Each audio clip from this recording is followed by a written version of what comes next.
as well. Today, we welcome Steve Benzak, who is discussing 6 steps to successful one-on-one sales meetings.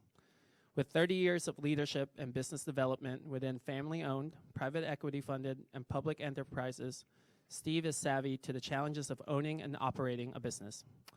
He is keen to the responsibilities in managing an organization through hypergrowth, reduced resources, recession, and the desires of shareholders. As a founding partner in a private company, he bootstrapped the growth of 3 successful brands that led to advantageous exits. He restructured the sales organization of a 163-year-old brand to secure their most significant sales growth in history, lead sales teams to be awarded the Inc.'s 500 fastest growing privately held company, and orchestrated the second highest contribution of profit within a $7 billion public enterprise among 93 reputable brands. In each environment, he learned lessons from brilliant mentors, gained insight, and created playbooks and tools to help others. Please welcome Steve Benzak. Thank you.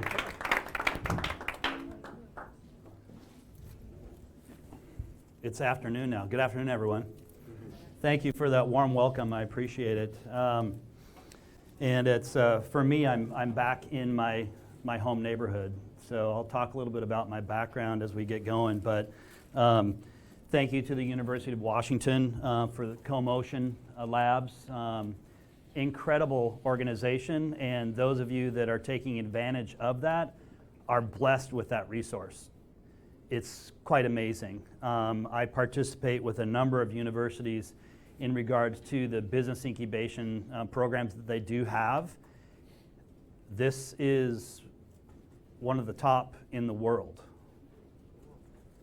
Take advantage of those resources, maximize the things that are there, and make sure you ask questions of individuals that participate in the program to identify areas of opportunity that you can glean from. That's the most valuable resource I'll talk about today, and I could probably shut off this presentation after this statement, is look to your left right now, everyone.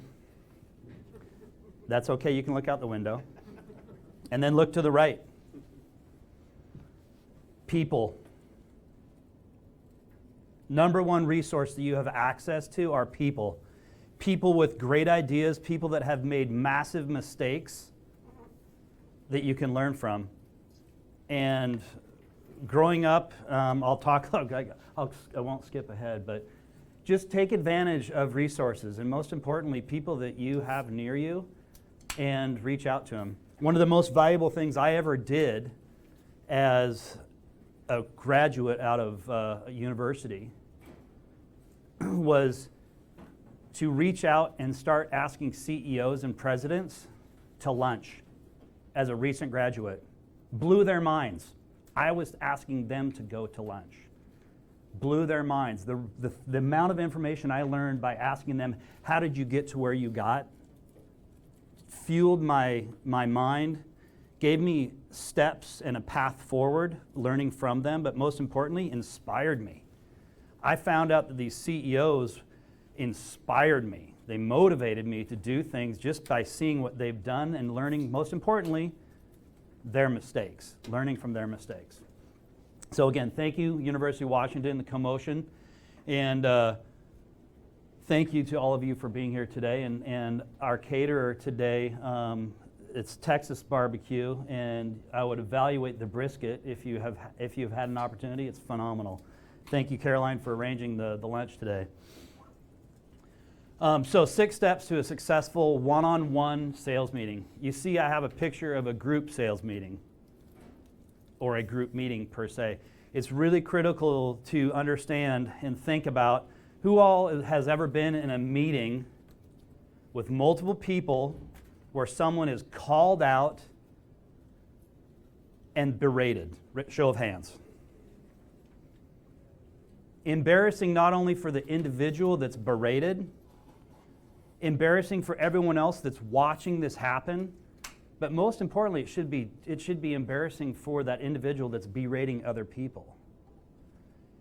It ruins the environment for the entire organization, and it makes things very, very challenging to grow from, to build trust from. So I show this simply because this is where the impetus starts to have one-on-one meetings. When there are situations where you want to call someone out on something, if you want to talk about their performance, do it in private. Do it in private. Give them, honor them, respect them, help them, coach them, and it's best to do that one-on-one. So that's our topic today. If you came here for how to program your Mac or how to make an app, I'm not the guy. So hopefully you came for this subject matter. All right. I'm a local. I grew up the street, 35th Street, or 25th. You just go up the university and past Kid Valley on the right. My home is exactly where I grew up. My home is exactly a strawberry banana shake from Kid Valley to my parents' front doorstep, far away. I could drain it from there, from Kid Valley to my mom and dad's house. So that's how close I was. I went to a small grade school, Our Lady of the Lake. I'm a graduate of Blanchette High School over by Green Lake. And then I've got a question for you guys before I move on to see who's familiar with this sound. Oh, am I getting a connection?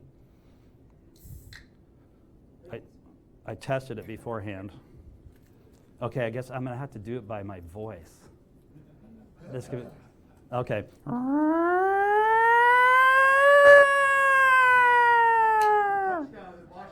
Boom, right there. So, and it's also, that siren plays when the Huskies take the field. It plays when the Huskies score. And on Saturday mornings, which was my cartoon moment, now you can watch whatever you want, whenever you want to watch it, but when I grew up, I was watching cartoons.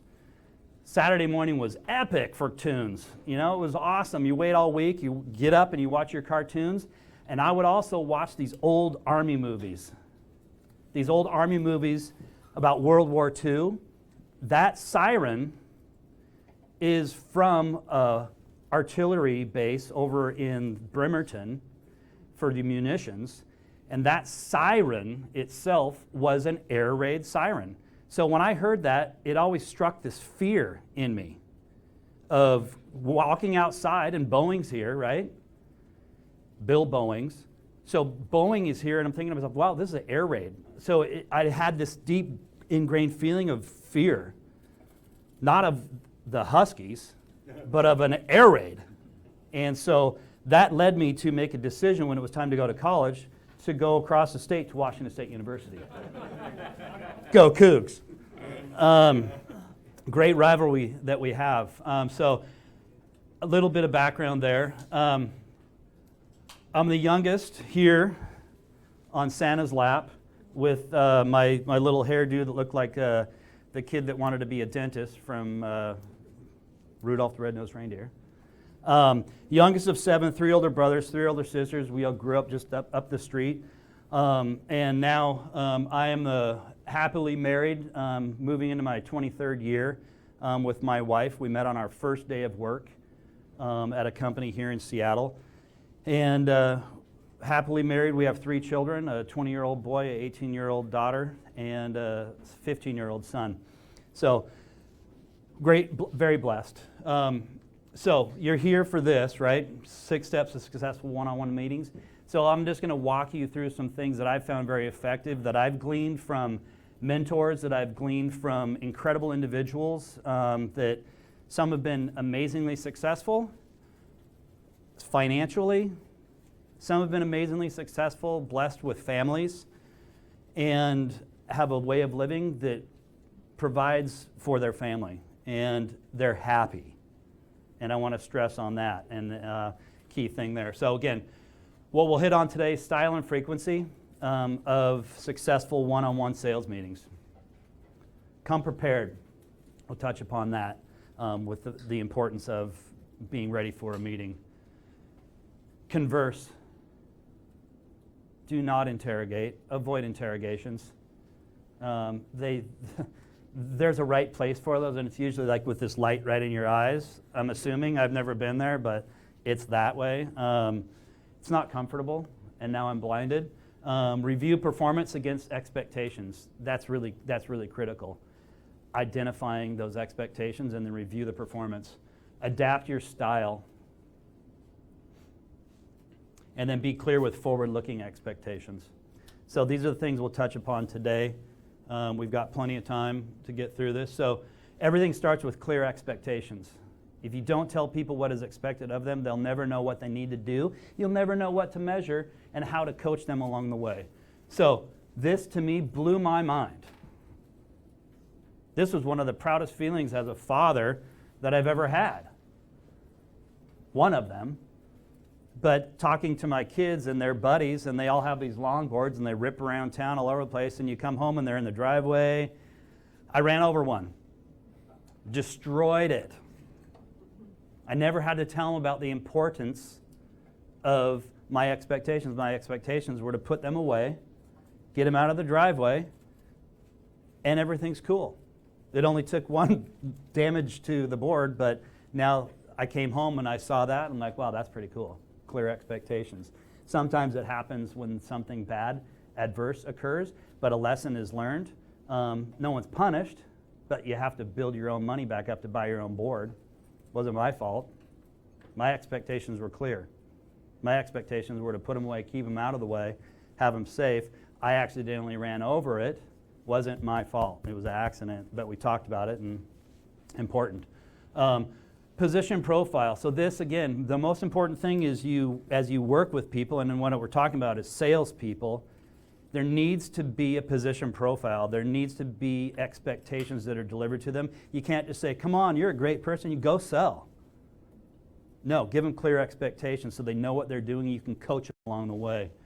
So this is a picture of my brother cutting ice out of a lake for summer refrigeration at a fish camp that my family has owned and operated in British Columbia, going on just about 40 years now. There's no electricity up there. We have guests that come every year.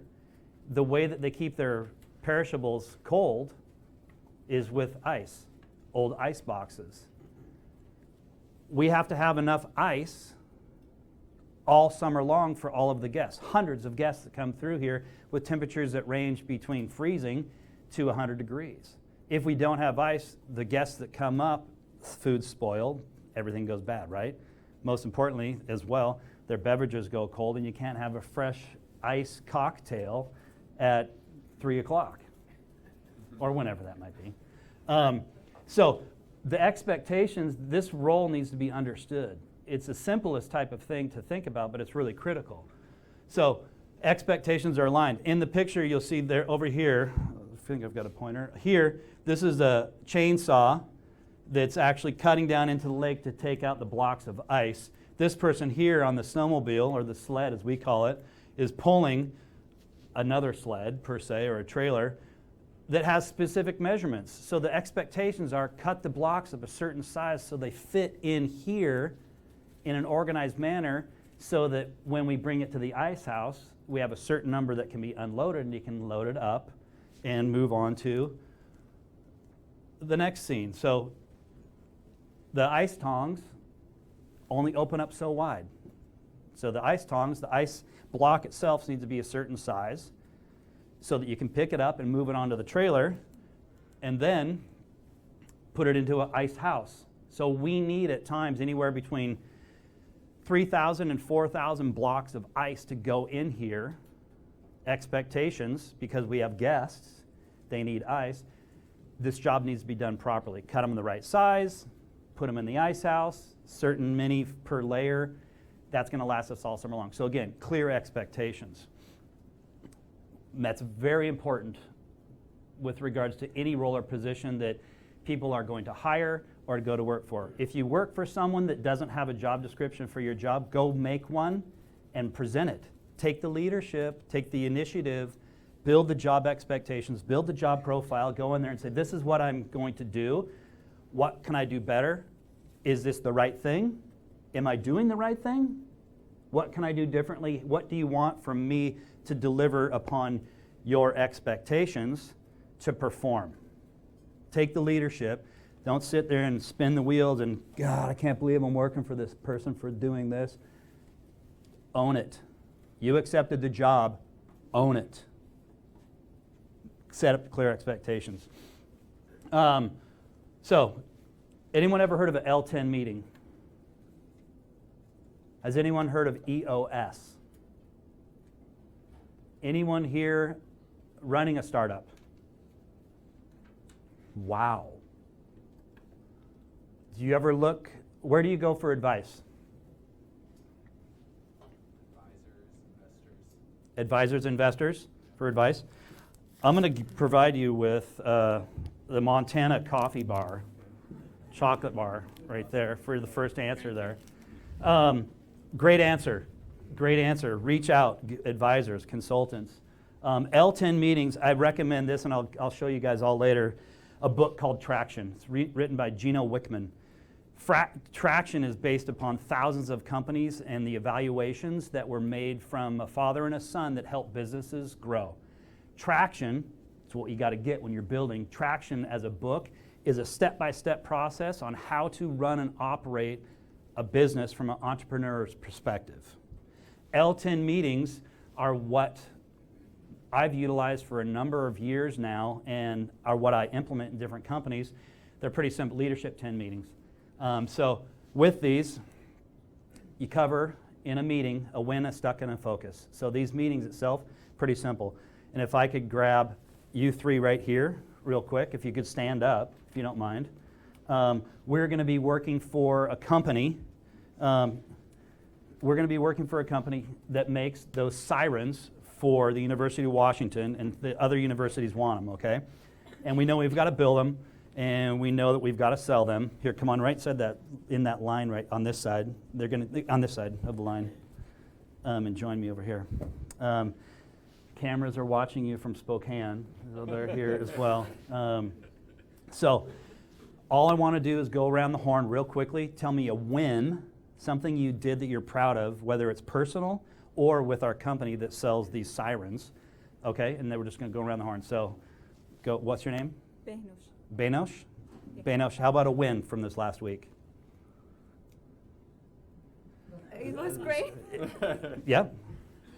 Tell us something specific that you really were proud of yourself of this last week. So I went to meetings that I wouldn't learn, like, because it was teaching me new things. Fabulous. Good, so you learned some new things. Yeah. That's great, good job. And your name? Dan. Dan, how are you? Nice to meet you. Well, good news. Excellent. We just won the Seattle Seahawks for these sirens. Just closed the deal yesterday. Bravo, well done. Great news, excellent. And your name? Robin? Robin? Yeah. How about yourself? Last week, wait. I forgot everything. I saw you come in and you had 3 tacos. That looked like a pretty good win. Free food. Yeah, like, yeah, yesterday, like last week, there was like events about the pitching, like, and then I joined the events.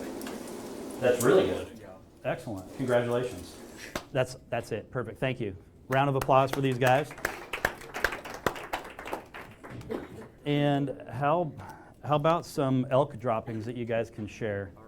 All right. All right. So the purpose of that is to share good news. Everyone wants to be congratulated. Everyone wants to be acknowledged. In these meetings, the way that we do these, I do these on a daily basis, but then we go into a larger format on one-on-ones as well as weekly meetings that are longer. But the one-on-ones start with a win. Round the horn. Give me a win. Awesome. Good job. Move on. Then we move on to a stuck. And a stuck is there anything that's happening in the organization that is haltering or not enabling to do what you need to do? Is there someone else, is there something else that's causing trouble for you that you can't get your job done? Just note it. We're not going to solve it in that moment, but that's the problem. Note it as a manager, Got it. We're going to talk about this after the meeting if we have time, or we're going to set up another time to specifically cover that topic, and I'm going to help you solve the problem. That's how you handle a stuck. And then a focus is simple. Awesome. Okay, I got my win, I got my focus, or excuse me, my stuck. And now I'm going to talk about my focus. So for this week, I'm going to go meet with the Seattle Seahawks, and we're going to confirm the purchase order that they just told us that they're going to do. I got a verbal commitment, and I'm going in there, and I'm going to get the PO. Awesome. Great. Move through those items that you're focused on so that your manager knows what you're going to do, and you're done with that meeting. In most cases, these take 10 minutes, depending on how big the staff is. Boom, boom, boom, boom, boom. Every day. When stuck, focus. When stuck, focus. In, out, great. Identify a time for an issue that you're going to come back to and set up a one-on-one meeting to cover those topics in more detail. Role play. We just role played. So valuable. Do not ever underestimate the value of role playing. When you have sales reps or a sales manager and you've got a customer that's you're going to be pitching to, pitch to your friends. One person play the role of the customer. Have one person stand by the side that doesn't participate in the dialogue but takes notes and evaluates. And then one person that's the customer getting pitched and put up the roadblocks. Put up the roadblocks so that you can help navigate.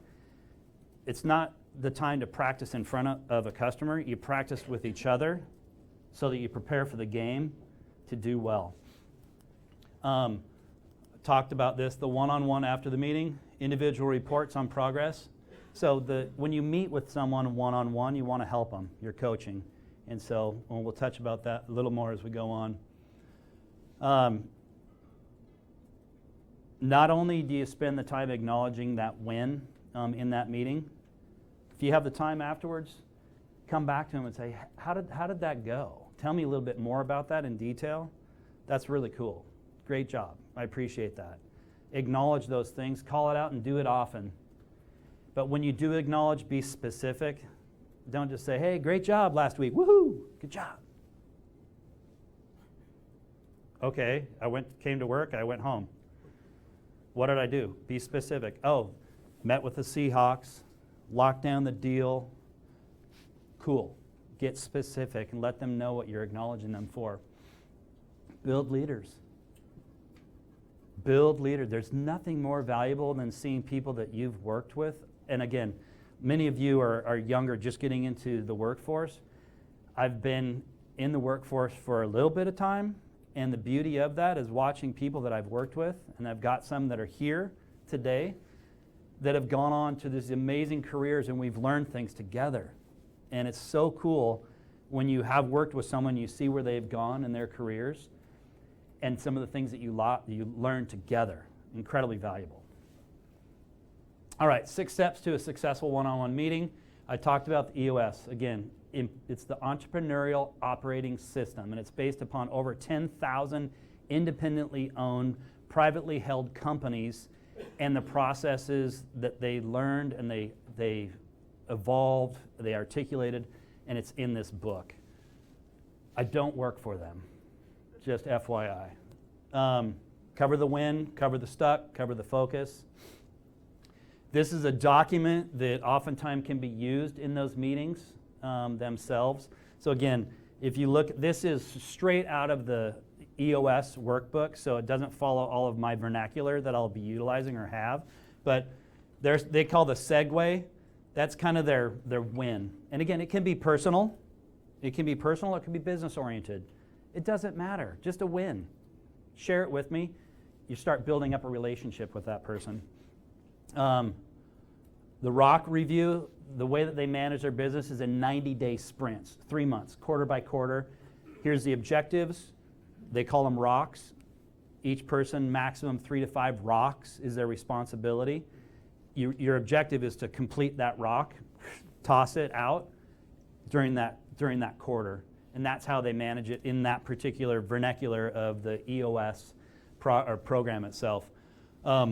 Focus. You know, you're talking about things that you're working on, things that you have going on, and could be good, it could be bad. Most importantly, you're sharing. And sharing brings out opportunities to learn from. So that's a tool that they use. And again, I just say that because I found it to be very effective. It gives a structure for you to follow that everyone can expect, and they know, okay, it's kind of hard when you're on the spot, right? Yeah. And you didn't know that. But if you have expectations, and I know you know that tomorrow we're going to do the same thing, in the morning when you wake up and you're in the shower, it's like, oh, what was my win today? You know, it's like, oh yeah.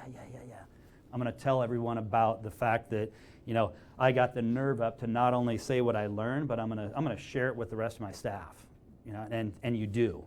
That was your win. So it's those kind of things. So expectations, we're having this meeting every day. Win, stuck, focus. Pretty clear. And then the role playing. So style and frequency. Style and frequency.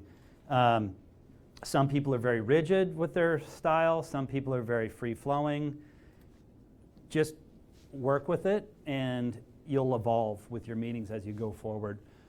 So one-on-one versus group meetings, we touched a little bit, and now we'll start to dive into it. So pick a meeting time each week and stick with it.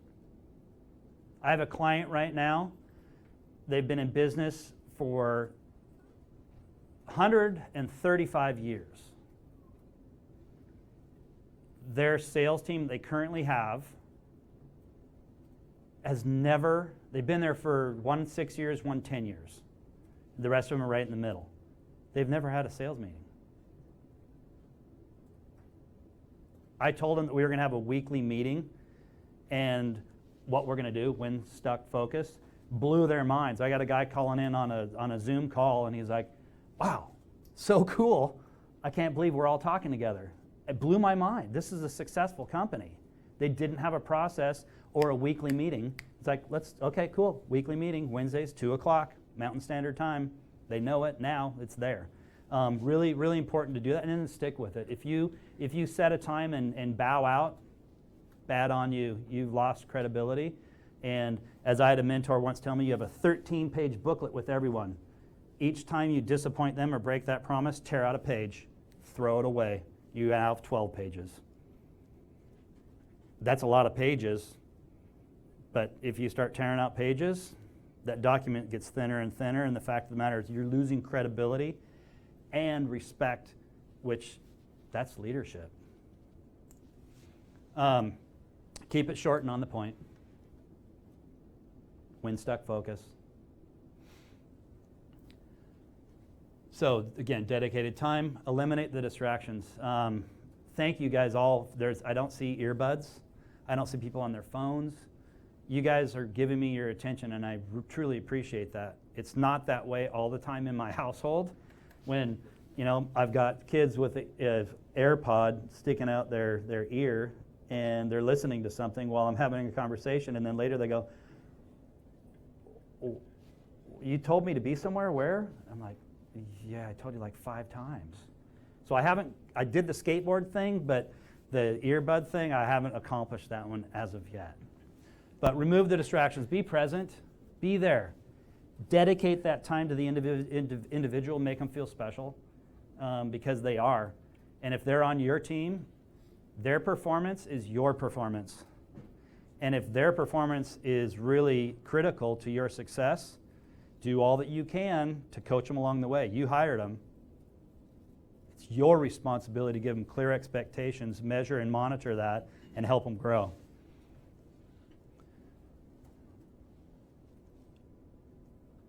Come prepared. Come prepared. As I mentioned earlier, I said come with if you don't have a job description, create one. Bring it to your boss, ask for help. Be prepared. So you have, each person has an assignment overall. So in this regard, if you think about the individual that's managing, know the metrics. If you've got your measurements, know what they are, and be prepared to listen. But ask that person, the sales rep, it's their responsibility to set up the meeting. I put it in their hands, always. Set up a weekly meeting with me. This is what I expect of you. I want to know how many people you talked with. I want to know where each deal is at. I want to know how your challenges are moving along and what I can do to help you. and then listen. Like I said earlier, converse. Do not interrogate. You put it into their hands, they're running the meeting. It's really valuable. And then all of a sudden, what happens when they go visit with a customer? They've created an agenda, they've prepared, and most importantly, they're ready to listen. They're ready to listen. That's the biggest challenge with so many different salespeople is I just have such a great product. I'm going to tell everything about it. And the person is like, okay, of the 10 things you're going to tell me about, only one of the things really apply to me, so I really don't care about the 9 other things. So when you said 2 of the things that don't matter to me, I shut you out. I'm just waiting for the clock to tick that said, it's time for me to go. Thank you very much. So you want to make sure that you teach your people how to listen, but most importantly, be prepared as you get into these meetings. Make sense? Set goals for next week's performance, that focus. So what's your focus for this next week?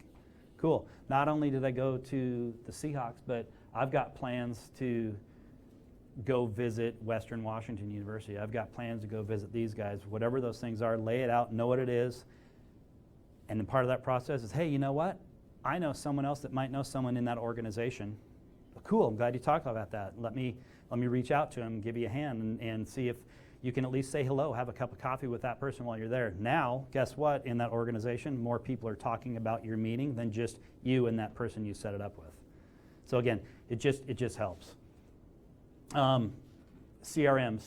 Those of you that are doing startups, how many of you are using a CRM? Got a CRM? Which CRM are you using? HubSpot. Top to bottom? HubSpot. Use it for marketing as well? I do not. That is a great tool. HubSpot. There's a HubSpot book for you. No, I'm kidding. I was joking. Bad attempt. CRMs, amazing. So those of you that don't use them, those of you that do, very important to make sure everybody utilizes it, puts information in it, and leverages the action items that are there. To just be a reminder, if as a manager's perspective in those one-on-one meetings, you're going through that. So I work with a tech startup called Free Agent CRM, as a CRM company, and every morning we just go through everybody's rap sheet. Who did you talk to yesterday? How did it go? Where is it at? Did they move forward? Did they not move forward? But it's that data point to go through and then say, oh, they got stuck in a certain area, and then the rest of the team helps them get through that. Converse, no interrogation.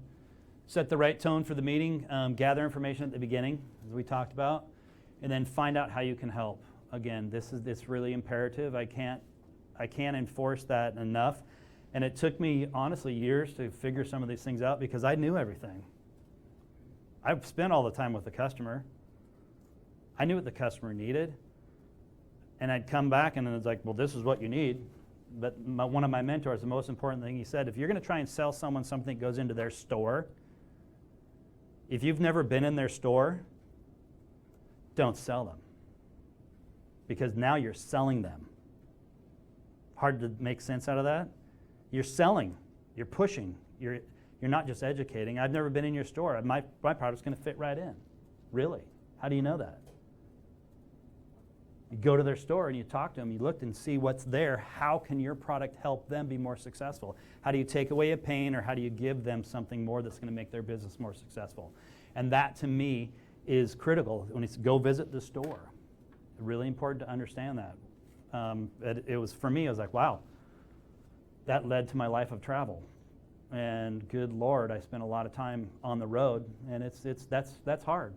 But you then learn you can really make a strong relationship when you go into a store and you know what their challenges are, and then whether or not you have a product that will assist them in moving forward.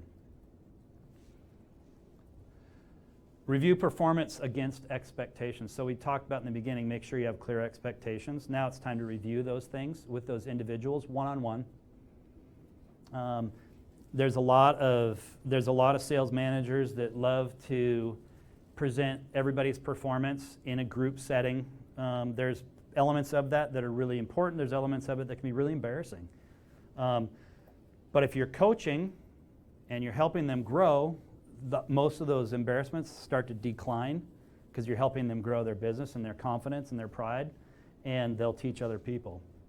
So when you have those one-on-one conversations, you want to get into the details. You want to get into what their challenges are in those topics that are making it difficult for them to close the sale. Or finding that customer that has the 10 areas or you think you have a product with 10 areas that's going to cover their needs and they only need one. You're going to find out other ways to get them right to that one topic so that you focus on that. And if that's the real important thing that you focus on, that's all you're going to talk about with that customer. But you got to go through this detailed dialogue with them to help them work through that situation. Is their sales pipeline sufficient to achieve their quota? And then another one, are their sales metrics on track? So the sales metrics, some companies, depending upon what it is, it could be number of people in the door, it could be number of calls you're going to make, it could be the number of qualified leads that come into your organization. Whatever those items are, you want to be able to talk with your sales rep about that information. If you learn after a number of time or a certain sequence of time that you need to make 50 calls a week and that person's only making 20, it's pretty easy to identify that we need to talk to them about that. Are they spending too much time on irrelevant topics on the conversations? Are they spending too much time on what they want to talk about and not what the customer wants to hear? You want to try and create a buying experience as opposed to a selling experience. So really important. This is an example right here of when I set up an organization, a sales organization, and I look at the sales stages. So the sales stages, you're qualifying along the way, you're identifying a customer, you put them into your sales funnel, and then you're trying to get them into where they're finally a customer. I think of it like a football field. There's 10 steps. There's 100 yards, 10 yards at a time, first down, boom, first down, boom. I'm moving on. And so when I look at this, this is an example of a customer called Skyline. It's a SaaS organization. And just go through these steps with them. But the reason I put this up here is to be able to identify, I've got a sales rep. He gets validated if we should do rendering based on a prospect's status and qualification. He gets stuck there every time. So we're going to talk about that. Let's just talk. Tell me what's going on. Tell me when you're going through that validation process, what's happening. Listen. Listen for elements of things that you can help them with to move beyond that stage. And help them identify questions to ask of the customer what it is that they can do to get past that stage. So again, I just put that up there to make sure that when I talk about being specific, if you have sales stages or sales process in place, you can identify, what's happening. They can't set up a meeting. They're just having a challenge getting it set up. Help them. Coach them. Work through that and identify those areas. And then what you can do too is when you have your group meeting, it's like, guys, we're going to talk about this process. And I've noticed that people are challenged with getting an appointment, and I've noticed that they're challenged with regards to this validation. What ideas do you have over here from one of the other sales reps? Have them teach each other. They build trust amongst each other, and guess what? They start to grow themselves. Now you're building a leader. You're giving them the stage to be able to educate others on what they do best. There's nothing better than that when you, again, see someone grow. Adapt your style.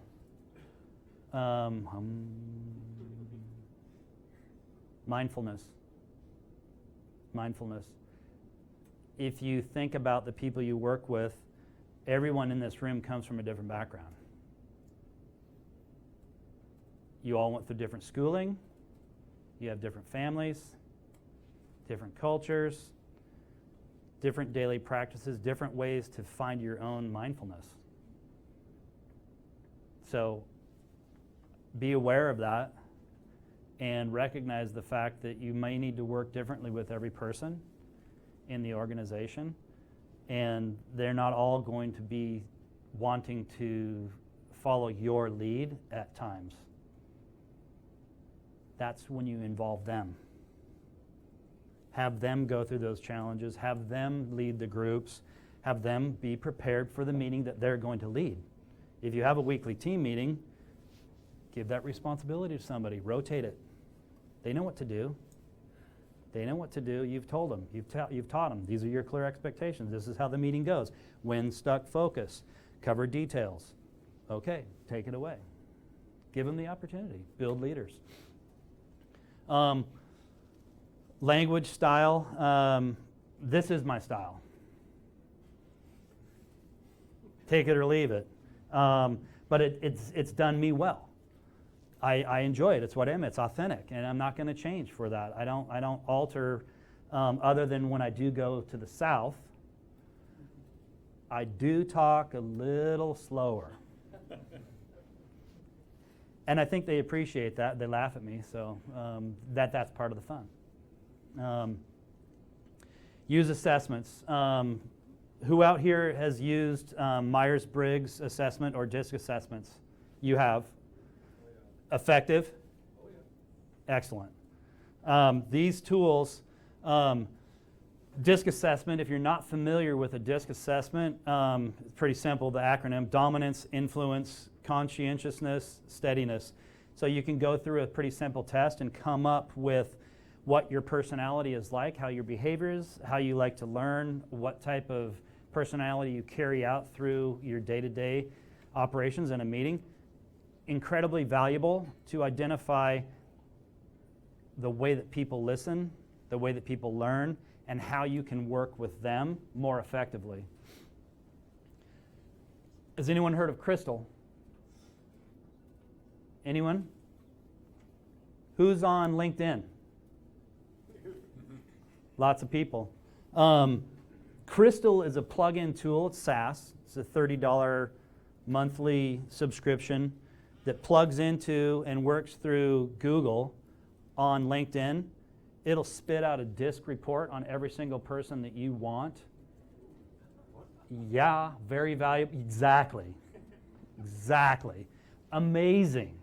Amazing. And it's 80% accurate in terms of who they are, how they operate, what it is that really makes their interest level. So again, for me, there's DISC, have anyone heard of Bank? You've heard of Bank? Pretty cool as well. So Bank, theirs is blueprint. So someone that wants to know every step of the way of what you're going to be doing, they need a blueprint. Show me the big, big picture. And then A is action. Just let me know what I need to do. Show me the bottom line. I got to get it done now. I want action. Let's get there now. And then N, nurturing. Let's talk. Let's talk. It's important to understand that because there's some people that'll be in the room that are very action-oriented, that aren't a nurturer.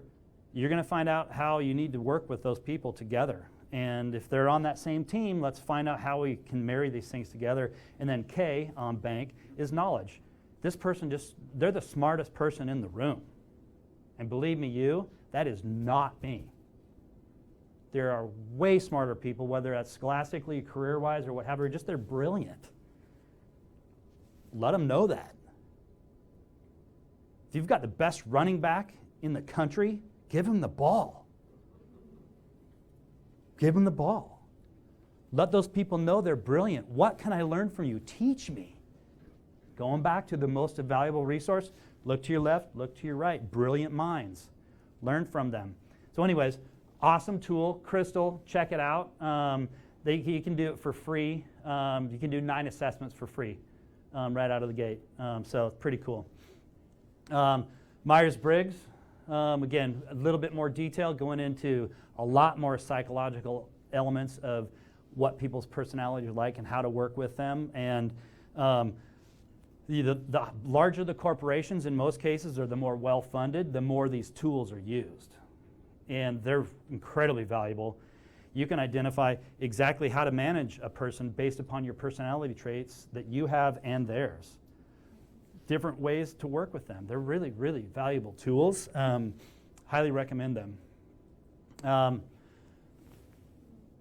looking at number 6, be clear with forward-looking expectations. Provide expectations in advance. Again, it goes back to that profile overall.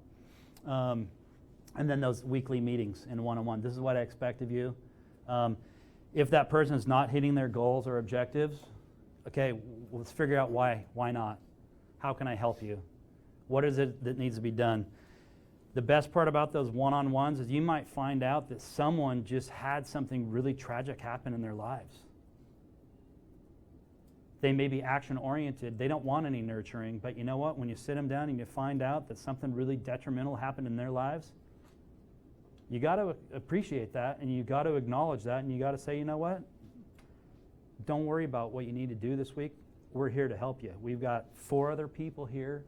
They're going to help cover. Don't worry about it. You may or may not have to tell the whole story. You have to work that one-on-one with that person to find out what they're comfortable sharing. But the fact of the matter is, we all are carrying major weight on our shoulders some way that others don't know about. And there's a lot of things that happen in our personal lives that impact our focus. We want to make sure that those times are opportunities to find that out, help someone out. That creates trust. That creates someone that will fall on the sword for you. No, sorry to give that graphic, but that's it. You want that. You want someone that is going to be there to support you. Consequences of poor behavior. If you enable an environment of a really strong performer that does things that are against your culture, and you enable that, your A players or your B players that are going to become A players, they see that, you're allowing that to take place, and it'll destroy your culture. And believe me, culture is number 1. You do not want to enable high-performance individuals that are breaking the rules. That needs to go. Don't allow that. Let them know. And if they're a really strong performer and they see that, they'll understand the importance of how that impacts the entire team, and they'll step it up. Or guess what? They'll go. Help them leave. Find them a new role. I've had to do that. Sometimes it really sucks. But when they leave, guess what happens? Those B players come storming up to A. And what that one person did in that one territory, now you've got 2 or 3 people that are stepping up and saying, I can do that. Naysayer over here is gone. And I'm kicking butt. And it feels good. Very important to know that. Okay, so quick background on me. Washington State University, my first job for the university was in advertising sales. I went in and asked for a job. They said there's no job available. Everybody's got the accounts selling advertising for the Daily Evergreen. I said, do you have any accounts that no one works with? Oh, God, we've got a file of those. Grabbed that file. I said, can I have those and go to work? I said, absolutely, go for it. In 3 months' time, I was the #1 salesperson at the university with that particular job, that list. Everybody wanted my list now. What did I learn from that? I learned that it's really important to go out and meet with the customer, listen, and it's not a one-night stand. I'd go back and say, how did that work for you? How did that ad work? What do you think? Did it perform well? Absolutely. You're the first person that's ever come back. Wow. Got the sale, felt good, move on. It was an incredible learning experience for me. Moved back home here to Seattle. One of my coworkers, Bill Swan, is here. Part of our founding team with a company called Ex Officio. Anyone ever heard of this brand before? Yeah, got on their underwear. Ex Officio outdoor clothing brand. We built that company up from $239,000 in sales when I started. 2 customers, LL Bean and REI. And I just asked what people liked about the product. What did you like about it? Tell me more. We made the first synthetic pants in the outdoor industry. We made the first ventilated shirts with adjustable climate control on the shirts in the industry. Commonplace now. But you just ask people what they liked about it, and it's like, let's do more of that. Pretty cool. We ended up selling the company after 10 years, and after winning the Inc. 500's fastest growing privately held companies three times. We sold the company to Orvis, and this is the oldest catalog company in the world. They know everything about the customer as much as they can, and they do everything they can to help them out. It's all about the experience. So that's what I learned from there, was the power of listening and the importance of creating an experience. Really critical. We were then sold to K2 Sport. So K2 Sport, people know K2 Skis. Well, K2 Sport was the public company. What I learned in this organization, that make sure that you understand the power of your brand, because this company was going to get behind a brand and build it. They were going to get it out there so that people knew what was important about it. Incredible ride.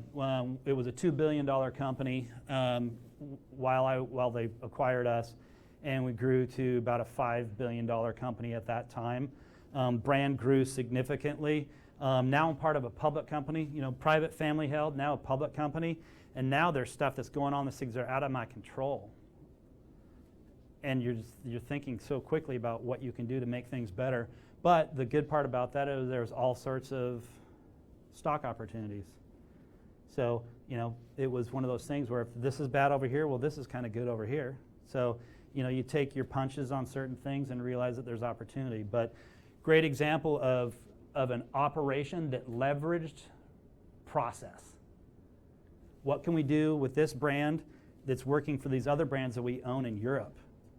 Oh, okay, you guys work on logistics over here. We're going to figure this thing out and leverage it. So when I talk about process can be leveraged, and process is integral to scale. If you're going to scale your business, you have a process for your sales meetings. Give your salespeople process. Your one-on-one meetings, they have process. Live by that process. Let them know what the expectations are, because all that process rolls into the ability to scale. If I've got a clear job description for my sales rep, and if I have identified by Myers-Briggs or DISC what the personality traits are of my best sales performers, I now know what I need to do when I'm looking to hire people. I need to hire people like Sue. Sue kicks butt. She has a profile. She has a Myers-Briggs. She has a DISC. What is that? And there's a very simple version in EOS, that traction book, that is there as well. Very simple format. Look for those people, hire them, and deliver upon clear expectations, because that's helped you scale, and that's what this organization did really well. They then got acquired by Jarden. By the time we left, it was $9 billion in global sales.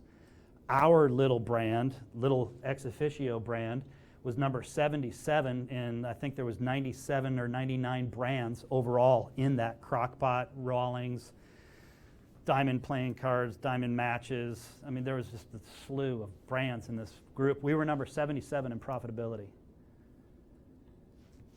What do? You go talk to the CEO, you go talk to who you report to, say, what is it that we need to do to improve?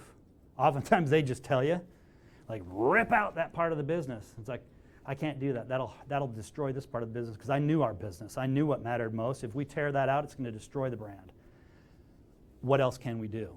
And you start to find out, and you have this dialogue. We went from number 77 in total contribution in EBITDA to number 3.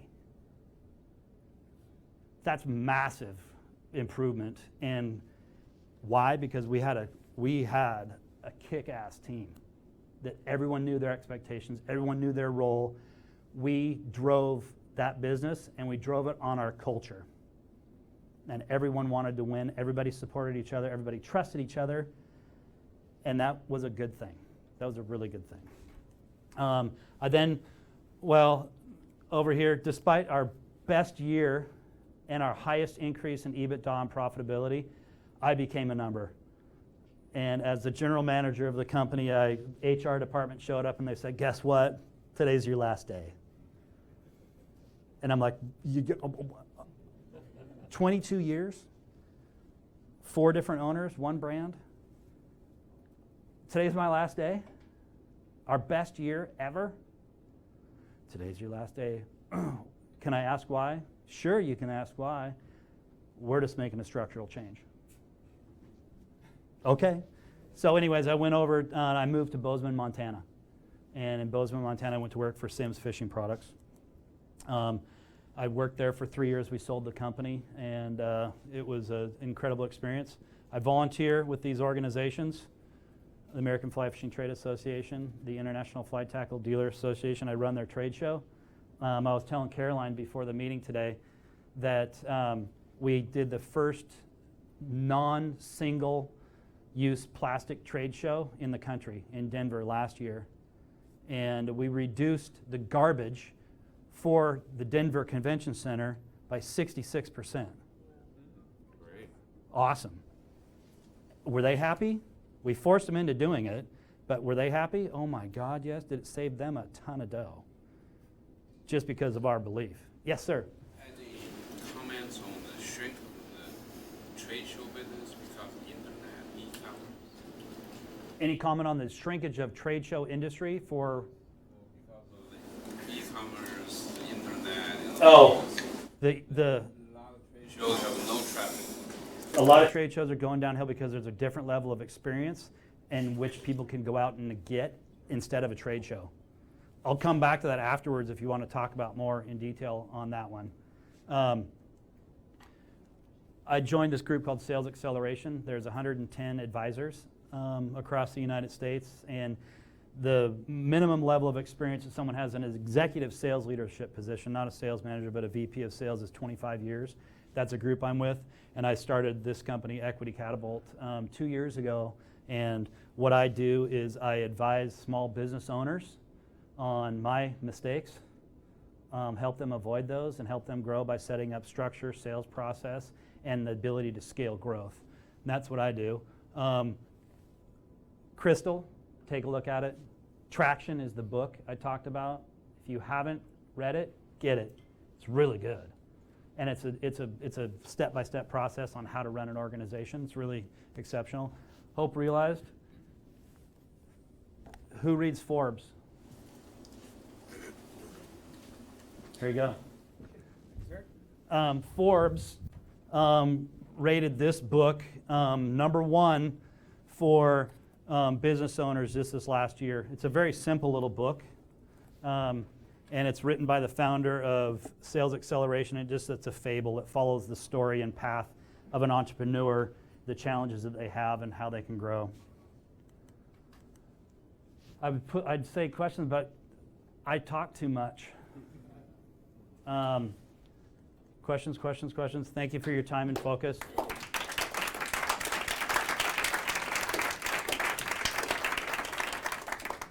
Caroline, I went to the Mac.